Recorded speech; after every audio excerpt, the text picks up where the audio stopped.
So we're supposed to be lifting out in 10 minutes, but the marina has just sprung on us that we need to remove the backstay and the topping lift. We had read that you might have to do that when we were researching lifting out, but because they hadn't mentioned anything before, we assumed that we didn't, and they've literally just said, yeah, we've got to remove it. And they've also said we've got to go in stern first, and you know how terrible us and Sareda are going in reverse. So let's hope the camera records this, because who knows what's going to happen.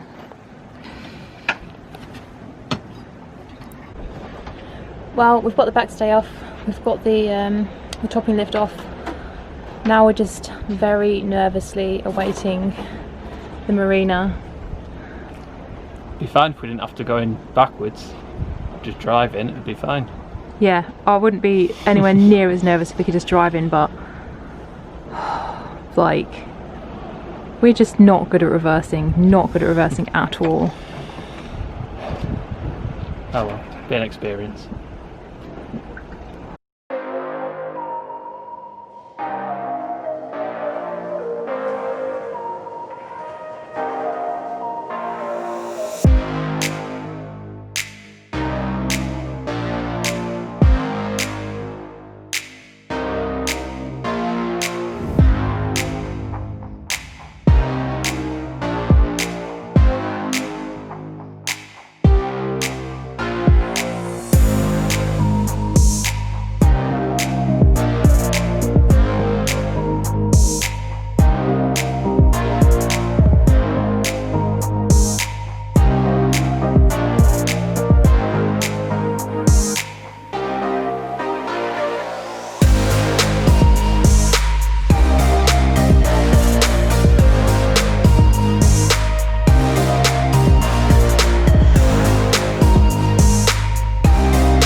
Reversing Sareda into the lift could have gone better, but it also could have gone a lot worse.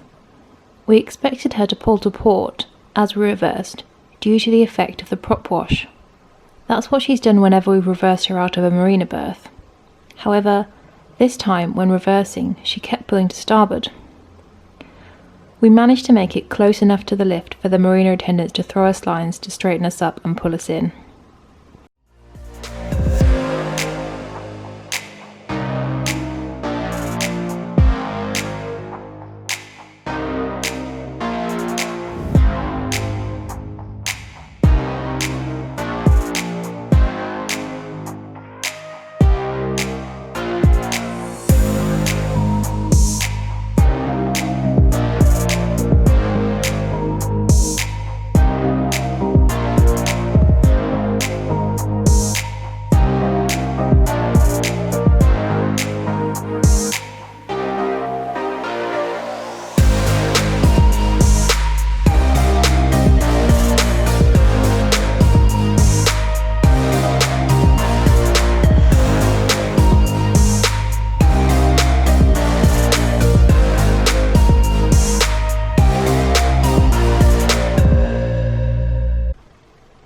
While you're watching Sareda get lifted out, I thought now would be a good time to update you on our current situation. We decided, with Sareda safe out of the water, that we would fly home to spend Christmas with our families. The plan was to fly back to her in the week after Christmas. We were scheduled to lift Sareda back in on the 5th of January and planned to continue exploring the Canary Islands. But Spain had other ideas. They initially closed their borders until New Year, then extended it to the 19th of January, and have now extended it again. Then of course the UK went into lockdown, so here we are. Still in the UK, trapped until restrictions are lifted and we can get back out. Unfortunately, we don't know when we'll be able to make it back out to her. There's talk of lockdown and border closures lasting until the end of March, and we could really do with getting jobs by then so we can get some money coming in. At the moment, we have no plan, but we don't want to end up spending another winter in the Canary Islands.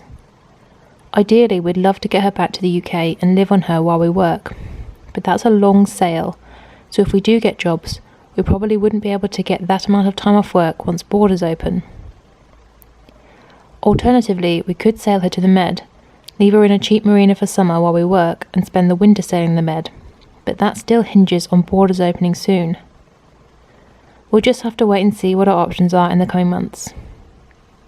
Whatever we end up doing, we're so ready to get back out sailing and video making though. We've got a new underwater action cam, so we can take you snorkeling with us. Liam's bought a second-hand drone which he's obsessed with. And I bought myself a refurbished laptop because my old one was 8 years old. The battery lasted less than an hour and it was continually crashing, so now I can spend more time improving the videos and less time getting annoyed at my laptop. But those new gadgets will have to wait. If anybody has sailed from the Canaries to the UK, or the Canaries to the Med, we'd love to hear any advice you have. Or if you have any other ideas, please let us know in the comments.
Due to the shape of her hull, the marina staff were worried that the front sling would slip off.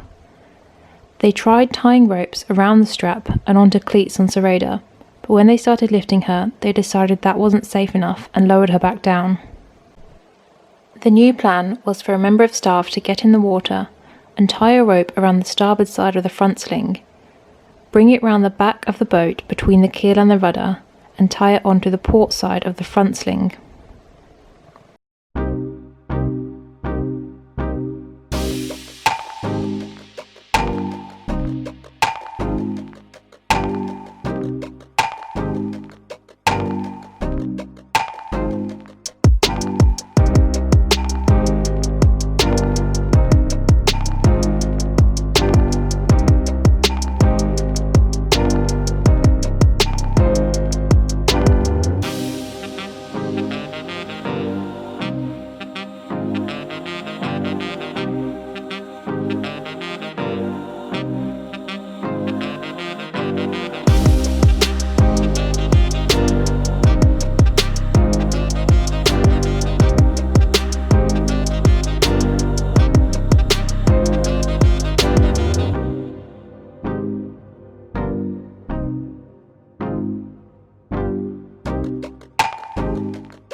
We were told it would take about 2 hours for them to clean Sareda's hull and move her to the cradle, so Liam climbed aboard to get his wallet so we could go and get some lunch.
The wind generator was in the way of them reversing the lift off Sareda, so to take it down we had to dismantle the frame on the stern. It ended up taking a lot longer than expected, as we could not get one of the bolts off. It had become corroded, so in the end Liam used a hacksaw to get it off.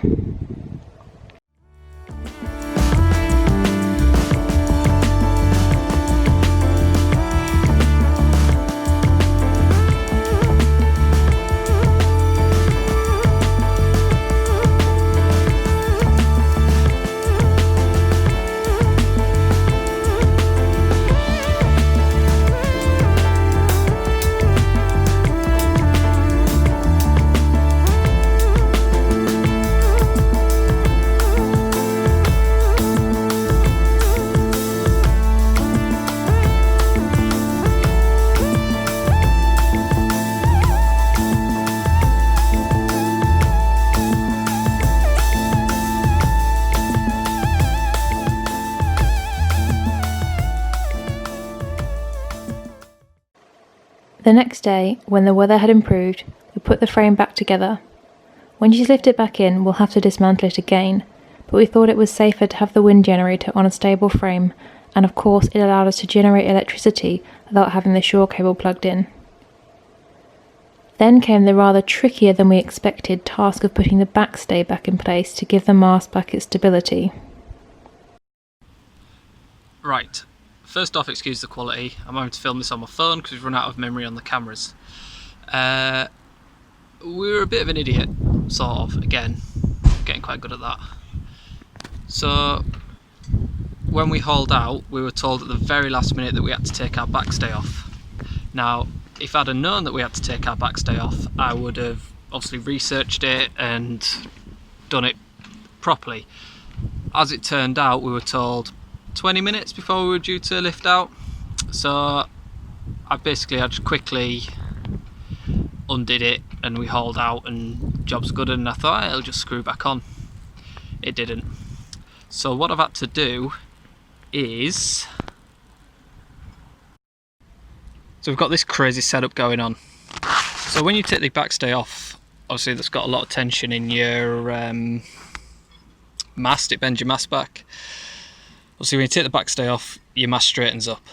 Okay, now it's taken us all afternoon to work this out, the best way to do it. So what I did was took the main halyard here, attached a line to it, through a pulley system to our primary winch, and then I just winched it and winched it and winched it, and that's bent the mast back. The backstay, I then used what's called a truckies hitch, where you loop it through various different loops and it increases the tension. Each loop is approximately 3 times what you pull on it, roughly. And I've got 2 loops in it, so that's 6 times pulling power. I then pulled on that as much as I could to get the backstay down. Then I managed to line it up and I've managed to screw it in. So there's a top tip.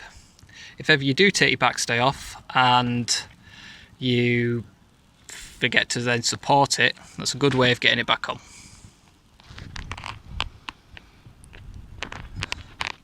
But the sun's going down and I want a glass of rum. Ciao. Annoyingly, for the next few days, it rained and rained and rained, really limiting the jobs we could get done. Finally, a sunny day, so we blew up the dinghy and used diluted washing up liquid to try and find the leak.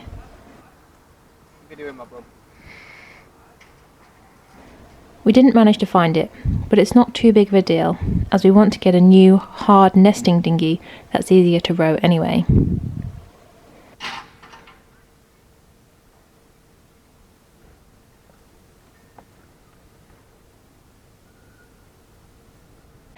Liam managed to get the seacock for the toilet out, which he cleaned and re-greased along with all the other seacocks.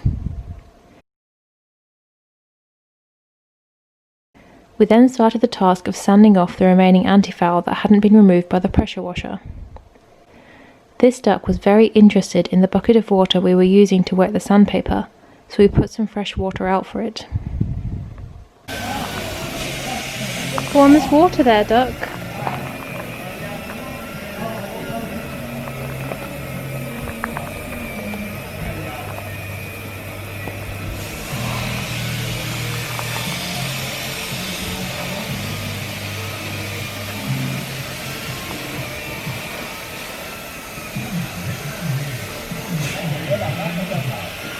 No, don't get too close, let it figure it out by itself.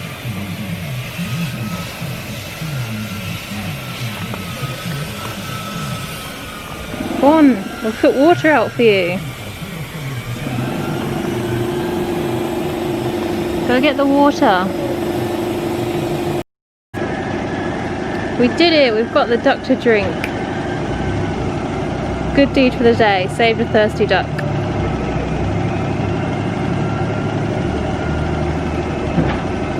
Oh, he's wagging his tail.